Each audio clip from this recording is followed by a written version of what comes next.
Now, we've covered the center, so now we're going to cover the left-hand side. So, whatever you're connected to, right now we're connected to a Cummins engine. So, this whole left side becomes the engine information.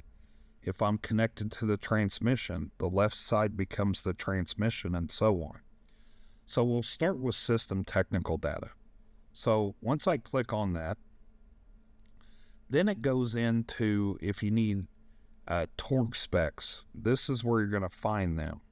If you look at components, this is going to pull up all the different components. So if you need information on your pressure sensor, this is where it's at.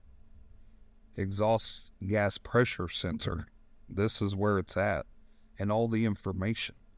So it allows you to look up information without having to go outside the software. You're going to find all of that in here. Now, torque specs are in two spots. So the torque specs over here are single value torque specs, but the ones over here in vehicle data are more like a cylinder head or a flywheel where you have a sequence and a stage, and we'll cover that as we go. So anytime you see data, that's information on whatever you're on, just more information.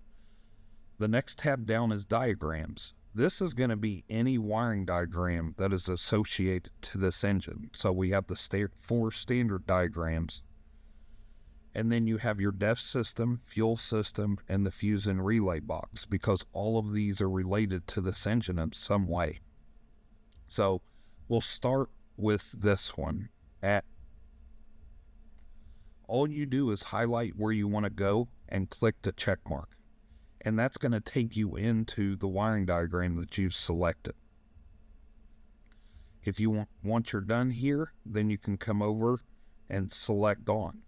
Maintenance data is more of a customizable PM checklist that you can create if you guys don't have one now. Now, if you notice, the next 4 down have that world icon. What that world icon again means, like troubleshooting, is once I click here, these 4 require internet to work. So I'm going to click on vehicle data. We're going to highlight one and move forward.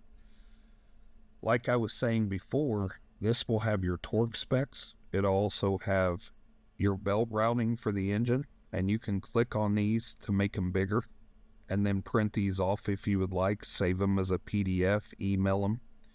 And all of that information is down through here. So you'll have valve adjustment, liner height information, if you need a torque spec for a cylinder head. So as you see, the software moves really quick. So if you need fluid capacities, this is where you're going to find it. You have repair times in here. Just by clicking here will take you to repair times. You have troubleshooting by symptom. So if you have a symptom but no fault code, this gives you a direction. It's a trouble tree. Here's the TSBs.